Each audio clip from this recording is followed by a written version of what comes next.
Welcome to Issues of Contemporary Politics with Dr. Brovkin. Today, my dear friends and subscribers, is exactly 4 years as the war in Ukraine started. And I think it's a good moment to try to reflect back at what happened, probably to discuss why it happened, what are the trends, and most importantly, to contrast the narratives. And this is why today's video I decided to call The War in Ukraine Contrasting Narratives. Now, the narratives are quite different because each side, and by each side I mean the Russian side and the Ukrainian side, which is totally identical and backed up to now by the European Union and the United States, their narratives in their mass media are fundamentally the same with minor differences. And of course, there's the Russian narrative, which nobody really knows much except for alternative media. But I think it's important to contrast the two because they present the same events in a totally different light.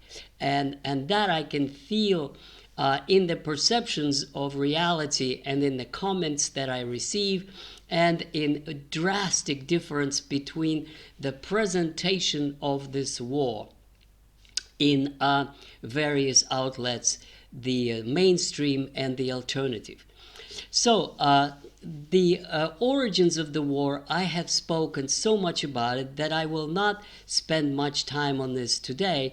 In a very, very brief way, the two narratives here begin to diverge immensely.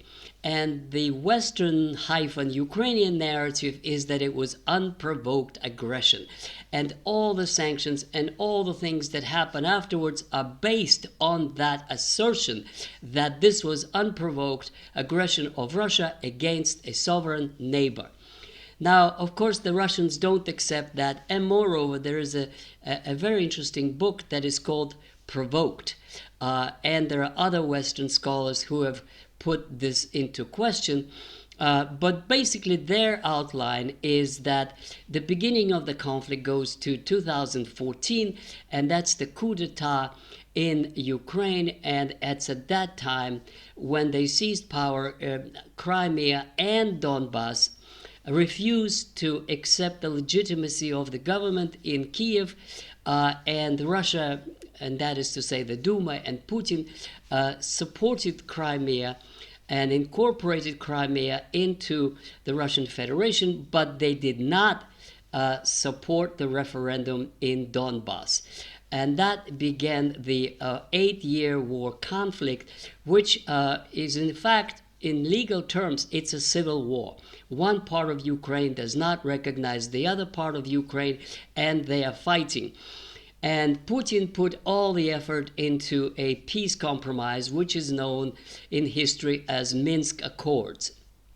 According to Minsk Accords, the Donbass would to remain a part of Ukraine, but would have autonomy and open frontier with Russia. So this is what was going on from 2014 to 2022. During this time, the Donetsk people say that 14,000 of civilians were killed by the incessant shelling from the Ukraine side onto the Donbass. Finally, we come to the actual beginning of hostilities in February 2022. Now, what preceded those events is again two narratives. One, unprovoked aggression. The second one is that the facts actually show that it is the Ukrainian side, encouraged and armed by the United States, opened fire in January 2022. And it was another violation out of many of the ceasefire that they had in place. And finally, Russia made a decision with the Duma consultations and so on to recognize independence of these split away areas called republics, and then a few days later to incorporate them into Russia. So from that moment on, it becomes a war between Russia and Ukraine, in a sense that Russia incorporates the split away republics, and the civil war within Ukraine turns into Russian-Ukrainian conflict. So these are the two various versions of events. Now let me move on, and I will speak about major events in each year. So now this section is about 2022. This is the first phase of the war. And what happened was a very, very fast Russian advance. Within a month, they occupied more territory than what is now held by Russian forces. They came very, very close to Kharkov and to Kiev, and then the two versions diverge. According to Zelensky's version, it was his heroic leadership that mobilized Ukrainian forces into heroic resistance in the summer of 2022, and the Russians were forced to withdraw. According to Putin's version, he said personally, he explained that President Macron asked him to withdraw the troops from Kiev as a sign of goodwill in order for the negotiations to succeed. And this is why the troops were withdrawn from around Kiev and Kharkov, and the stalemate began. However, there's a very important point that neither versions actually pay much attention to, and that is important now because in April 2022, the Ukrainians did sign or initial an accord, which was essentially Minsk III in one way or another. According to this accord, the Donbass would have remained officially Ukrainian territory, but it would have a special status and relationship with Russia, everything as in Minsk Accords. So in other words, peace was possible and peace was rejected. And the conditions that the Ukrainians could have had are much, much better than what Putin announced as Russian goals in June 2024. Now, the famous story is that Boris Johnson, the Prime Minister of England, of Britain, came and promised aid to Ukraine, whatever it takes, for however long it takes, and Zelensky changed his mind and decided to fight on. So this is what happened in the beginning. Now, I just want to take a minute to say that in my previous video, I put on Russian war aims, I put a poll, and I urge you to look at the results of this poll where I asked which outcome of the war my listeners would prefer. And you could see the results of the three outcomes in the poll that I have conducted. Also, I want to urge you to subscribe to my channel, to put likes if you do have the likes, and to read my books, and the description has all the information. Now, the point is that after this, the 2022 dramatic developments were that the Ukrainians mobilized 1 million soldiers and received huge amount of aid from the Western powers. And lots and lots of, I have the statistics later, and the war resumed in a fierce fighting. Now, Russians took Kherson and then had to abandon it, and before they abandoned it, they evacuated the children. And this is what the Ukrainian side, their version of events, called the kidnapping of Ukrainian children. Now, from the Russian point of view, they were not kidnapped, they were evacuated to save them from the war, and they were not Ukrainian children because Kherson voted to become a part of the Russian Federation, and therefore, from the Russian point of view, these were Russian children. But now let's move on to the year 2023, which is a very, very important year. And if there's one word to characterize this year, it would be called the year of Ukrainian offensive. Now, the situation developed in such a way that Ukraine now had a huge army of 1 million men, and it had tens of billions of Western aid pouring in. The Western powers declared enormous sanctions on Russia. This was a very painful blow.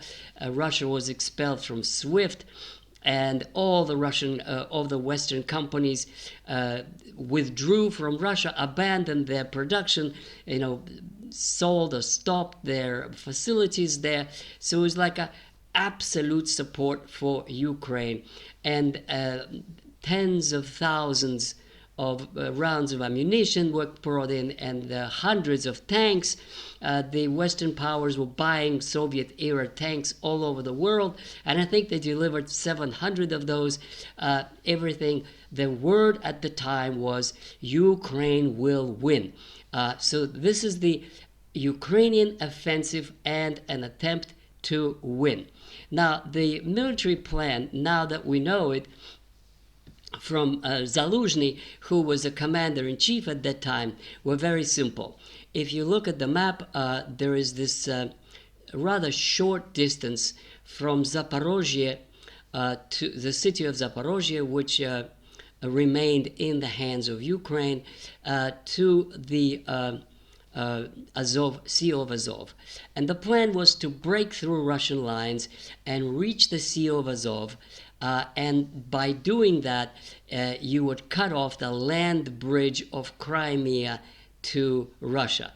The second part of the plan was to blow up the Crimean bridge, and in that sense to break any connection of Crimea to Russia, which they thought would make it impossible to supply Crimea with the necessary means of sustenance. They also cut off the water canal to Crimea.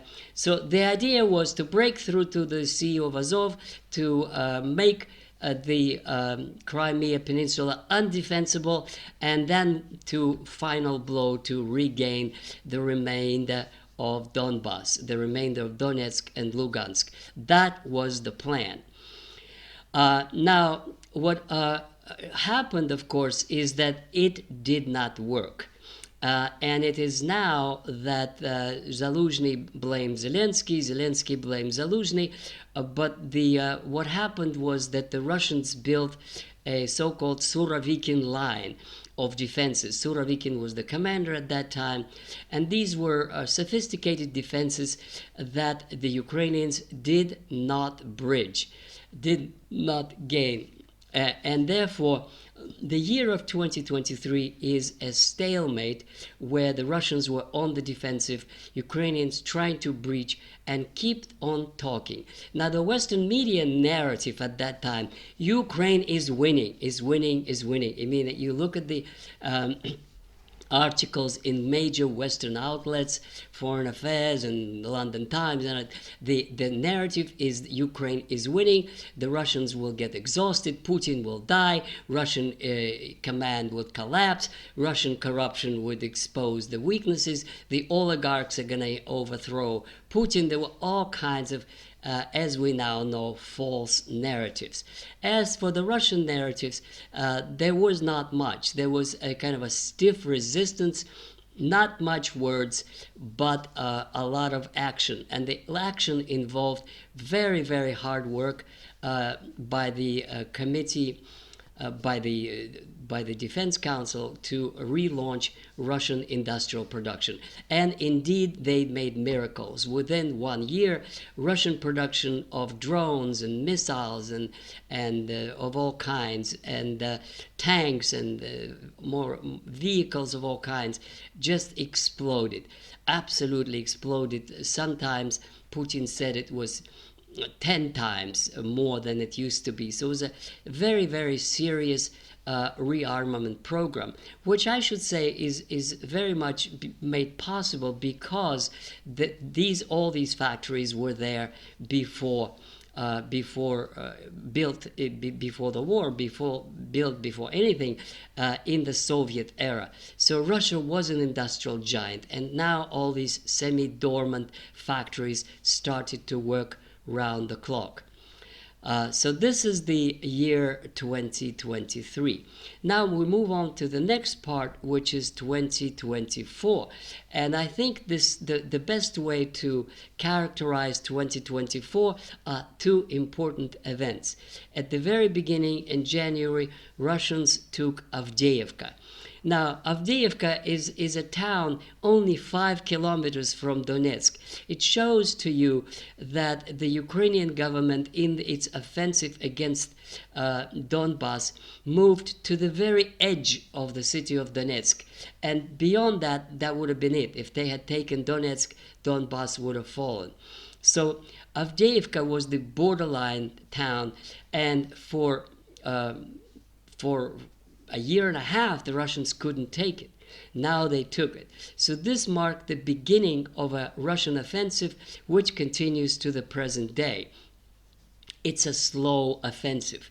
It was very slow because Avdiivka were turned into a fortress, and also because the entire front line was made into a fortress with bunkers, with trenches, with underground passages, with all kinds of facilities they had been building, the Ukrainians, for 8 years. So this was not a walkover. This explains why Russian offensive was so slow, and it continues to be quite slow, because they still have not taken the two remaining fortified cities in Donbass, which is Kramatorsk and Slavyansk. But everything else now is taken.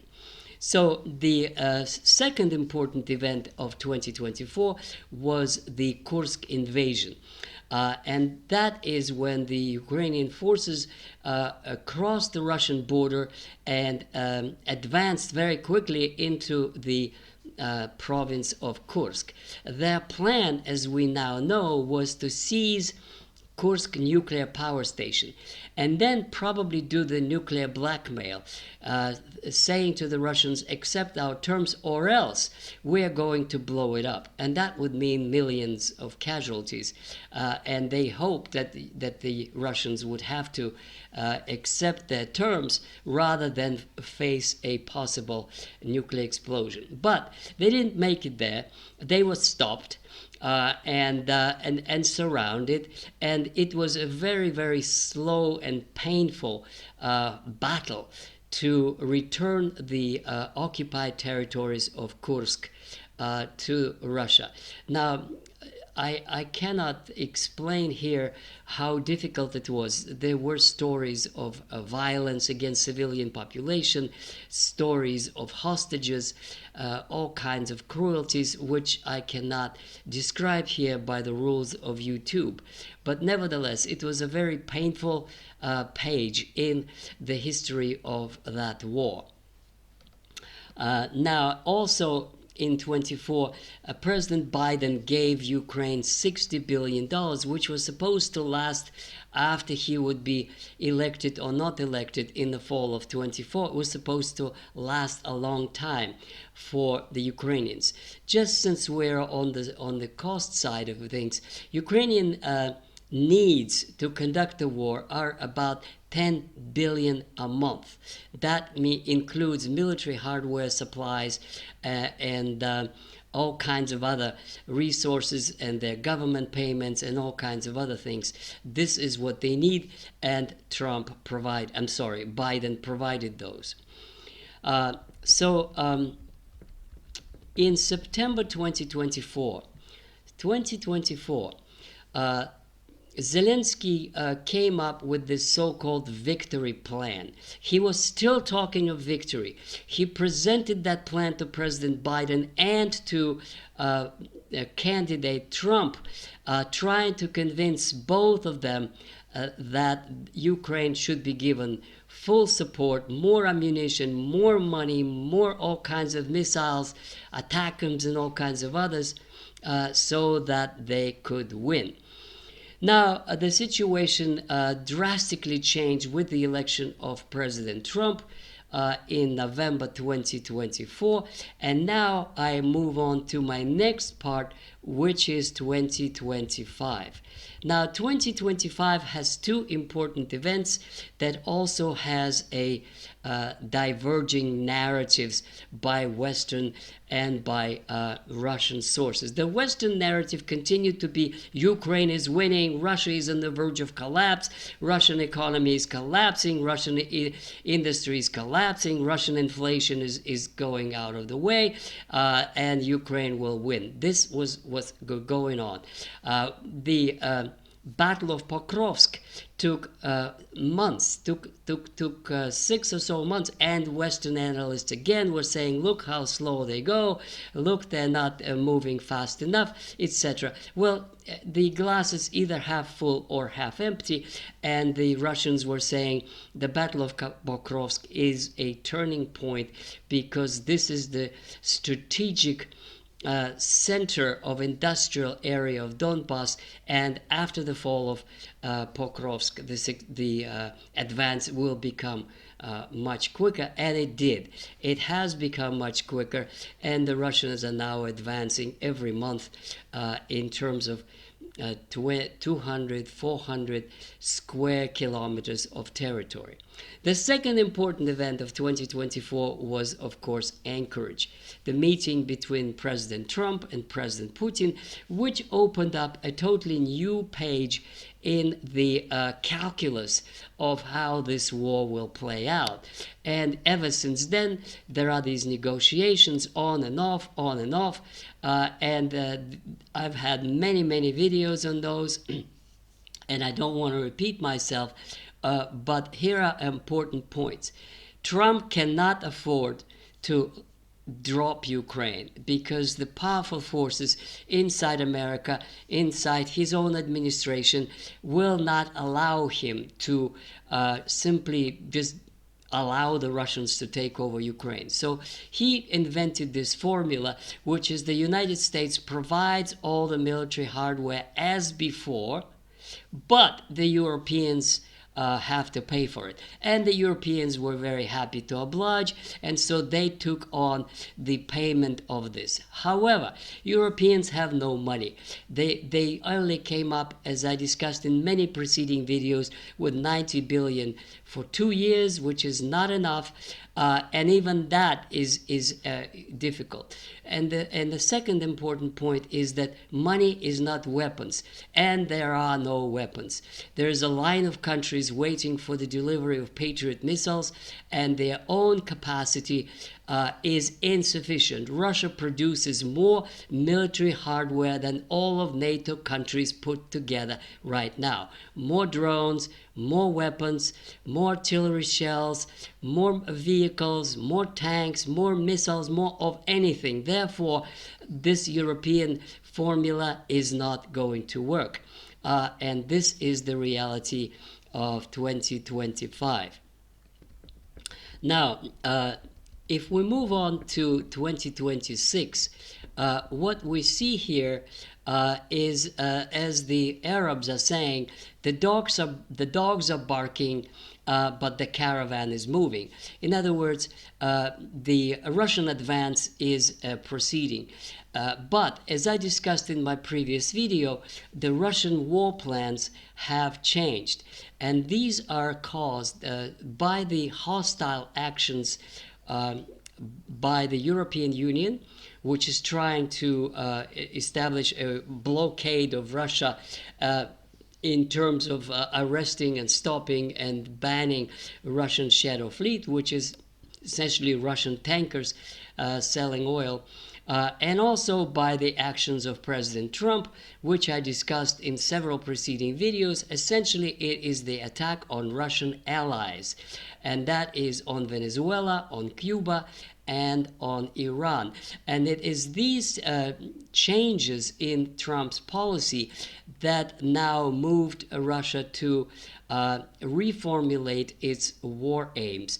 And it is now no longer just 4 provinces that President Putin mentioned originally, the Donbass provinces, but also there's increasing talk now of continuing the offensive to Odessa and to Kharkov, but most importantly, not to allow Zelensky regime to survive. Russia cannot afford to have a hostile Ukraine on its borders, a country that used to be a member of the Soviet Union, that was a part of the Russian Empire and Russian nation for centuries. It just cannot possibly allow it to be in NATO. It cannot allow it to be a source of provocations and of artillery shelling of Russian cities. So this is now becoming into an open change of war plans, and we shall see how it is going to play out in the end. And before I finish, I'd like to give you some statistics of deliveries that the West has supplied. So the statistics were that Russia claimed it has destroyed 27,776 Ukrainian tanks and other armored vehicles during that time. Western sources, including official government reports, estimate the combined military aid from the United States, United Kingdom, European Union at 150 billion since February 2022. However, the Institute of World Economy in Kiel, Germany, notes that overall Western aid, including military, financial, humanitarian, since 2022 is estimated at $350 billion. Now, the Western powers supplied 80 jets, over 1.6 million drones, 359 tanks, of those Abrams banks and the Leopard banks and tanks and Leopard 2 tanks and Challenger tanks, and 700 Russian T-72 tanks, which were bought from all over the world. During this time, 20,000 foreign fighters were fighting for Ukraine. They were recruited from 50 countries, and the Russians have documented presence of Polish, Georgian, Colombian, American, and German, and French fighting men in Ukraine during this time. The Russians claim that they have killed 5,000 to 6,000, but the confirmed foreign deaths by Western analysis is 400 up to 750 foreign mercenaries or volunteers, whatever you want to call them, that have been killed. Now, the total casualties is the biggest diversion of the two. The CSIS, Center for International Studies in Washington, totally copies what the Ukrainians were saying, and that is catastrophic Russian casualties of 1.5 million. Now, that, of course, goes exactly the opposite direction from the Russian side. The official figures, not some think tank, which is financed by the CIA, but the official figures of the Russian Defense Ministry claim that 1.5 million Ukrainians are irreversible losses, which means killed and wounded, irreplaceable. They cannot go back to service. And of those, 500,000 in 2025 alone. So this is the statistics. You can pick and choose whichever you want. They are the exact opposite of the two narratives. Now, a couple of words about the prospects for 2026. Now, if we are to be optimistic, then the peace negotiations would lead to a solution and a compromise. However, the dangerous plans are that that European Union is imposing new sanctions It wants to detain Russian ships. Some plan to close Kaliningrad or even St. Petersburg, to which Russians respond that if they do it, this is an act of war, and they would respond with any means they have, including nuclear. So this is a very dangerous situation. The second problem is what the Europeans do, depending on how far the Russians go. They keep on threatening they're going to put French and British and other coalition of the willing troops in Ukraine, and the Russians are saying that if they do it, that would be a legitimate target and they would obliterate them. So this is another possible igniting point of a wider war that can easily escalate to nuclear.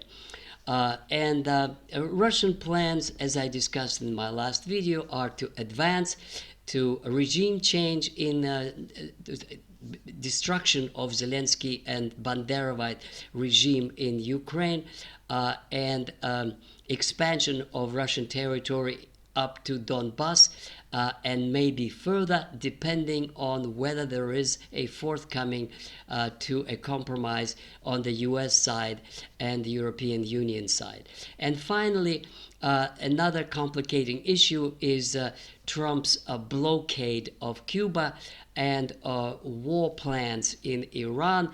Each of those can easily, in its turn, escalate to a big war between the superpowers. So this is where we are, and I hope you liked it. I hope you put your likes if you do, and I invite you to read my book, From Vladimir Lenin to Vladimir Putin, and I will see you very shortly. Goodbye.